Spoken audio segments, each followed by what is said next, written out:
Hi guys, it's Mrs. Stracuzzi and Mrs. Prati again. You're going to do a lab on velocity, and your job is going to be to use the setup that you're looking at on this screen as your control group, and you're going to have to come up with your own experimental group. Your goal is to make your tennis ball fall half as quickly as ours does. So you're going to have to set yours up just like ours, run this experiment, collect the control data, and then make a change to this setup so that the ball falls half as fast. Now, we set it up on Hot Wheels tracks in order to keep the tennis ball in line with the motion detector. And you can see Mrs. Parati is holding the... It's on that one. It's on that. Yep. Yeah, Mrs. Parati is holding the ball in place with two fingers, as close to the motion detector as she can get it. You're going to know how close you can get because you'll look at the actual LabQuest screen and see if it's reading the ball or not. This was about 0.17 centimeters away. I'm sorry, 0.17 meters, which is 17 centimeters or so. So we made sure that every time we dropped the ball, it dropped from about that same distance from the motion detector in order to keep the test fair.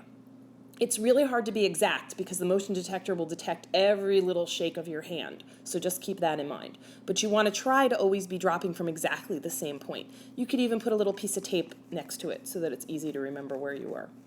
So then the motion detector is going to be set up. I'll show you all of the readings that you need to have on the display, and you're just going to let this drop, and it's going to drop into a cradle on the next page.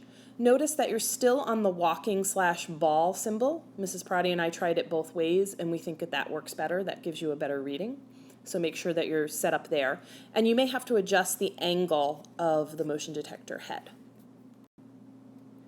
So you can see down at the bottom of the ramp, I have set up a corral. Woo! Not at all what I meant to do. Sorry.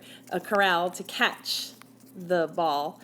And it will bounce back a little, but you're not going to be recording data for very long, so hopefully you'll miss the bouncing. But if you do capture the bouncing on the motion detector, just keep in mind you're looking for your first peak. Okay, so this is going to be your setup for the actual LabQuest. So it's going to be 3 samples per second for 3 seconds. This is in the process of changing, that's why it looks weird there.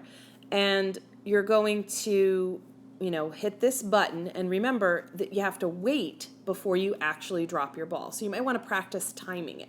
So you'll get it set up, the person will hit this button, the ball dropper will release when they hear the clicking start up again. Okay, so Mrs. Parati and I used our setup and ran 10 trials, and each time we ran a trial, we recorded the maximum velocity. I'll show you how to do that in a second. But right now, look at the data table that we have set up. We did this on paper. You can do it on paper too and then take a picture of it, but it has to be as neat as ours is. Mm-hmm. And we spend a lot of time. If you want to do it on your iPad, like in GoodNotes or using Keynote, that's okay, but it has to be this neat. And it has to be set up correctly because you will be judged on this. You will be graded on this. So what you're going to do is we're all going to have max velocity in meters per second as our dependent variable. And you can see that right at the top up here, right?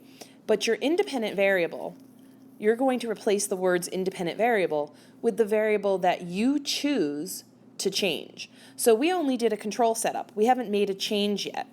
But let's say that we decided that we could make this ball go slower by changing the color of the ramp.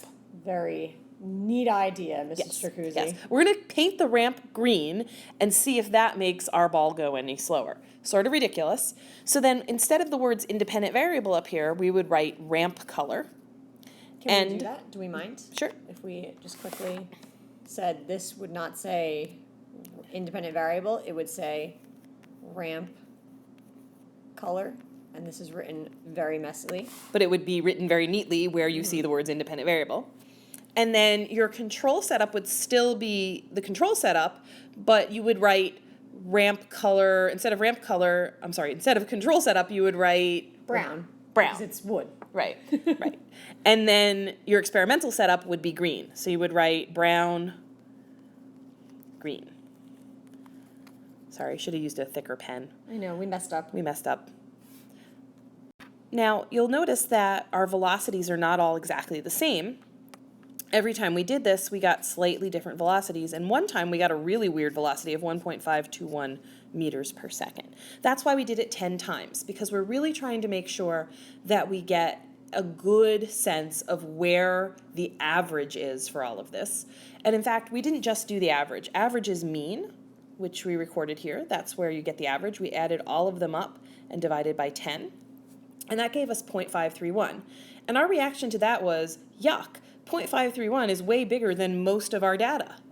Most of our data is really a lot smaller than that. So we said to ourselves, there's got to be a better central tendency measure.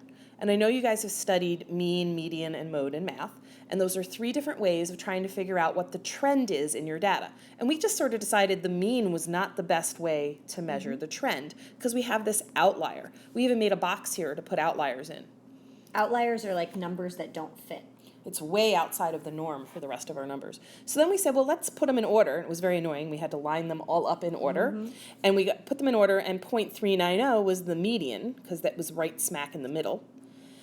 And then the mode, we actually had 2 modes. One was 0.389. You see how there's 2 of them, one here and one here. And there was 0.390, 0.390. But when you average 0.389 and 0.390, you're going to wind up rounding up. So our mode wound up being 0.390. We think that 0.390 is a much better measure of the central tendency of the data. It shows much better what the data is like overall. So when we go to make our graph, we're probably going to use 0.390 meters per second, not the median of 0.531. You'll do the same thing with your experimental group, and hopefully you're going to get data that's about half as big. So if 0.390 was your starting data, you're looking for something like 0.2 to be your experimental data. For your mean, median, and mode. Ideally, Ideally. Now, there's no guarantee that you're going to get it exactly half. You're probably smart enough to figure out how to make the ball go slower. Whether or not you can get it to go exactly half as fast remains to be seen. Something else that I almost forgot to do, I'm going to change the size of my pen, and I'm going to add a title to this graph, because your graph will be graded on whether or not it has a title. And you should always have your title be the effects of your independent variable on your dependent variable. So I'm just going to write the effects of the independent variable, IV, on the dependent variable, dV. And you'll notice when you look at the rubric for this lab that you're being graded on little things like this, whether or not you have that title, whether or not you actually included your units, stuff like this is all very important, whether or not you labeled everything on this side, and so on. And of course, whether or not you can do this part. Okay, now I told you that you were going to need to find the maximum velocity that your car reached. To do that, you're going to look at the velocity graph down on the bottom, and you'll put your little pointer thing on the dot that is the highest on the graph. And that one was right here. When you do that, it'll tell you what the velocity is over here. So that's how we got 0.390 meters per second. Now watch out, because if your graph starts to do this, up and down, after the bouncing happens, you don't want to pick the wrong peak. You're looking for the first peak, the peak that happens when the ball is the farthest away, more or less, or halfway to the end, actually. See, this is the farthest away that the ball is, right? This is, if you look on the position time graph, right, we get to be whatever number of meters this is, about a half a meter away. But it's here, when we're about halfway to the bottom of the ramp, when we reach our maximum velocity. On the other side of that, we start actually slowing down. And you can kind of see that. You were going faster here. This line is more sloped downward. You slowed down. That's an interesting thing to think about. Why would that happen? Why do you start to slow down after you get about halfway down your ramp? So that's an interesting thought for you guys to have. But this is how you know what your maximum velocity is. You're just going to put your pointer, your stylus, right there, and it will make the velocity come up over here. If you're not getting good consistent data, if you do it like 3 times in a row and your data's all over the place, you might want to call me over so I can check, or call Miss Parati over so she can check to make sure that things aren't going very weirdly with your motion detector. Now remember, the point of this lab is that you're trying to come up with a hypothesis. What can you change to make the ball roll down the ramp half as quickly as it rolls down the ramp in your control group? Yes, you have our control data, but you have to get your own because everybody's ramp setup is a little bit different from everybody else's. You're never going to get it exactly like ours was.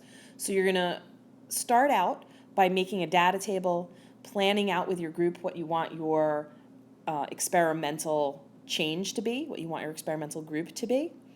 And you'll find all the resources and stuff for the lab when we get to it on the Google Classroom. So right now, the important thing is that you understand everything in this tutorial so that you'll be ready to go ahead and jump in when we're up to that point. See you guys in class.